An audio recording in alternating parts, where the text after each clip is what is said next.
Donc voici une première vidéo sur apprivoiser les contours de sa neuroatypie. Donc je parle de moi, de mon expérience personnelle. Il m'a fallu du temps, un certain temps, pour conscientiser que j'avais un fonctionnement cérébral spécifique, particulier. Il a fallu que j'attende mes 34-35 ans. Il y a aussi peut-être une époque qui permet davantage de s'interroger sur ces sujets, peut-être, je dis bien peut-être, enfin en tout cas, moi c'est il y a 9 ans que j'ai commencé à mettre le doigt, 8-9 ans, sur le fait que j'avais un fonctionnement neuroatypique. Ça a été tardif.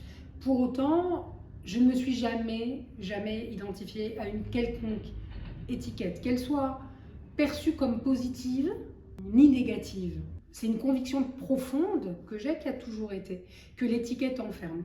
Et comme pour moi, l'idée c'est d'aller vers la liberté, et que également ces vidéos participent à plus de liberté pour tout un chacun, puisque c'est de la transmission. Pour moi, l'idée c'est d'ouvrir les portes, d'ouvrir les fenêtres. Pour moi, la connaissance de soi est au service de la liberté de l'individu. Donc apprivoiser les contours de sa neuroatypie, c'est apprivoiser son fonctionnement cérébral bien particulier, de façon à pouvoir s'appuyer sur ce qui est vraiment extrêmement agréable, ce qui va donner de l'élan à l'individu, lui permettre de réaliser des projets qui lui tiennent à cœur, d'être lui-même, de réaliser, d'avancer, d'exprimer son être.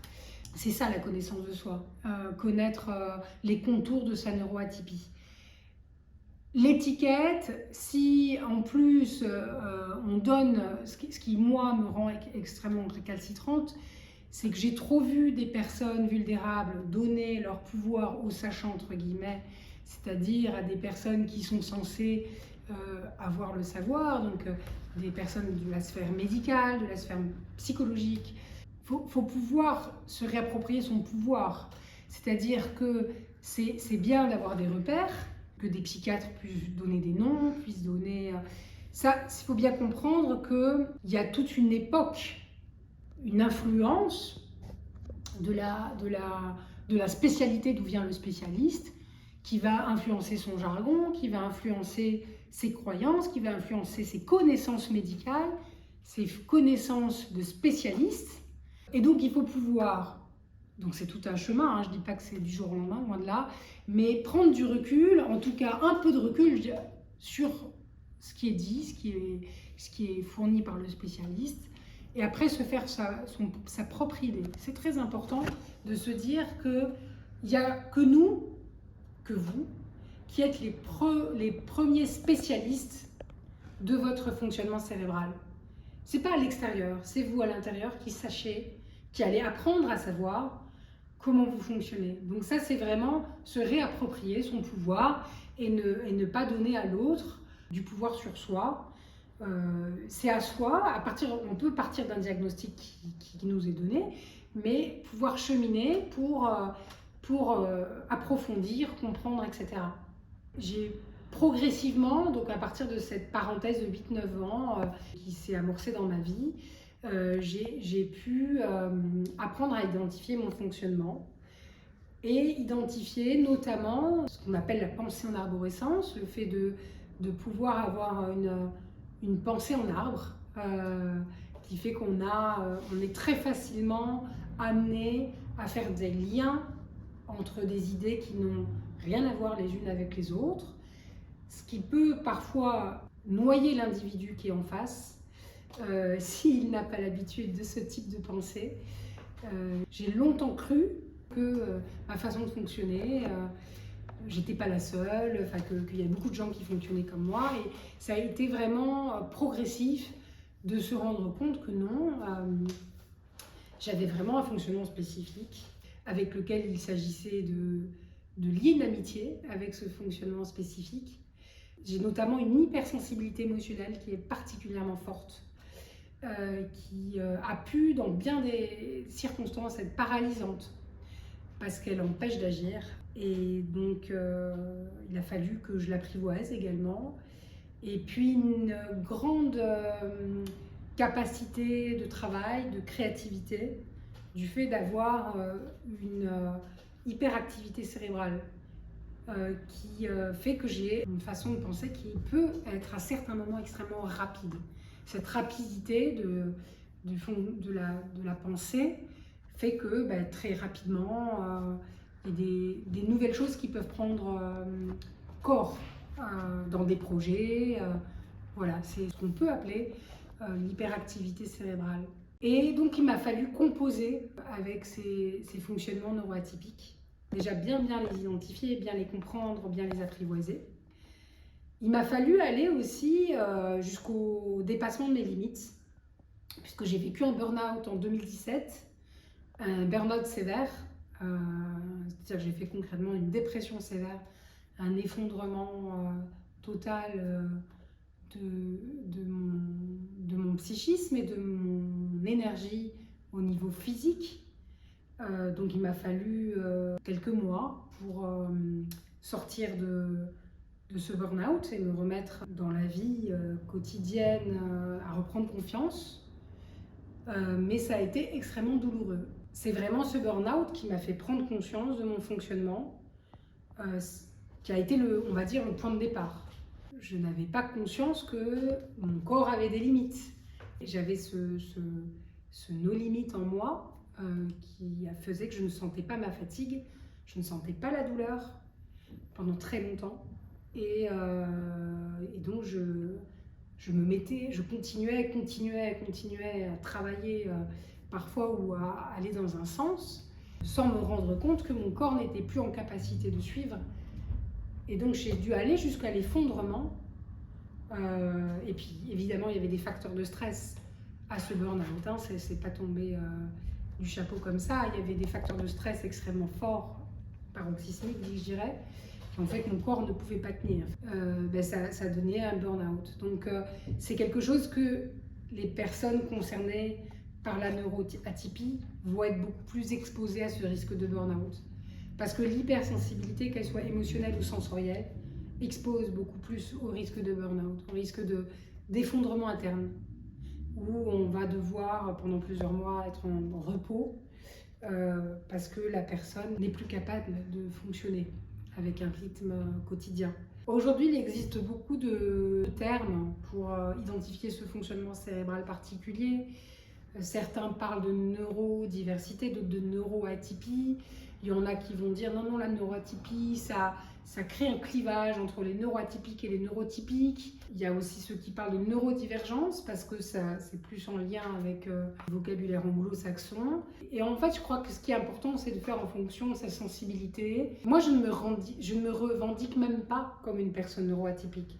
C'est-à-dire que je fonctionne dans la société, je travaille à temps plein. Par contre, j'ai pu bien percevoir, c'est que j'avais des spécificités dans mon mode de fonctionnement cérébral.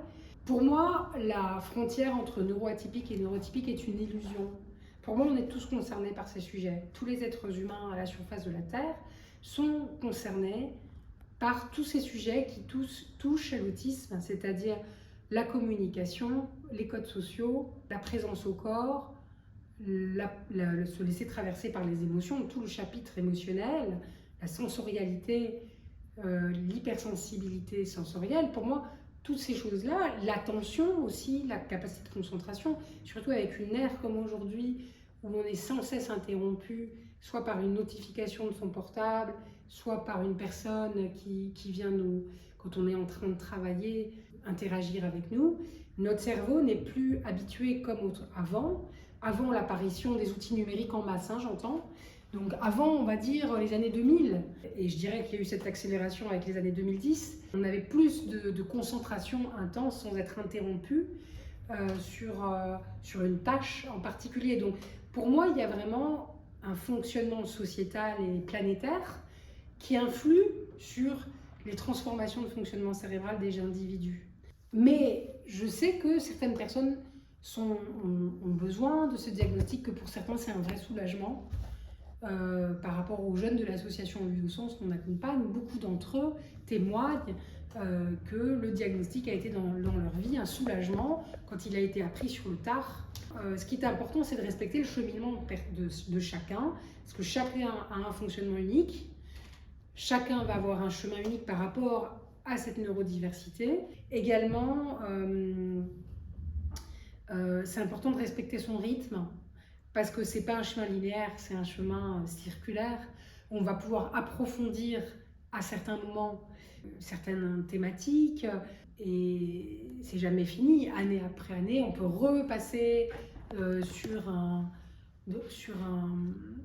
quelque chose, une prise de conscience. On peut repasser par la prise de conscience qu'on avait déjà eue il y a un an, mais l'approfondir, aller encore plus loin dans les clés de compréhension. Donc c'est ça le chemin d'un individu, c'est plutôt cette idée-là que cette idée-là. Je me reconnais comme une personne hypersensible. Pourquoi hypersensible ? Parce que dans mon cas, l'hypersensibilité émotionnelle a été suffisamment handicapante pendant très longtemps dans ma vie, suffisamment handicapante pour que ce soit vraiment le sujet que je puisse développer à travers cette catégorie, apprivoiser les contours de sa neurodiversité, pour donner les clés qui, pour moi, ont fait qu'aujourd'hui, j'ai pu basculer vers cette hypersensibilité au service de ma créativité et pouvoir l'apprivoiser suffisamment pour que ce ne soit plus un handicap. En lien avec l'hypersensibilité émotionnelle, il y a vraiment le rapport au groupe, le rapport au collectif. Quand on a comme ça une hypersensibilité émotionnelle, on a souvent une hyperempathie. C'est-à-dire l'hyperempathie, comment ça se caractérise? Donc ça, c'est quelque chose qui va parler aux personnes qui se sentent appartenir à la neurodiversité. L'hyperempathie, c'est quand on sent immédiatement l'atmosphère d'une pièce, on sent immédiatement les émotions des uns et des autres, les siennes, mais aussi tout le monde. Donc il y a une espèce de confusion entre quelles sont les émotions qui m'appartiennent et les émotions qui appartiennent à l'autre. Il y a une trop grande tendance à se mettre à la place de l'autre, tellement forte qu'il y a souvent une envie d'aider excessive, dans le sens où c'est important dans une relation de pouvoir garder sa place à soi, avec ses émotions à soi, et de partir de son ressenti à soi pour exprimer sa vérité et pour que la relation soit la plus juste possible. Le fait d'être dans l'hyperempathie et d'être systématiquement à la place de l'autre, eh bien, c'est très compliqué d'être à la fois à sa place et à la place de l'autre. Cette hyperempathie, certes, c'est une force de pouvoir s'intéresser aux autres, d'être dans le don de soi, d'avoir envie d'aider, mais à un moment donné, c'est pouvoir se laisser à la première place et ne pas devancer les besoins de l'autre, ne pas interpréter non plus comment l'autre se sent, parce que, en tout cas, toujours est-il que cette hyper-empathie, quand on arrive dans la pièce, elle est envahissante, parce qu'on sent l'émotion d'autrui et on sent la sienne. Et donc, avant de prendre conscience de ce mécanisme, on peut avoir tendance tout de suite à devancer ou à interpréter ce qui se passe dans la tête de l'autre.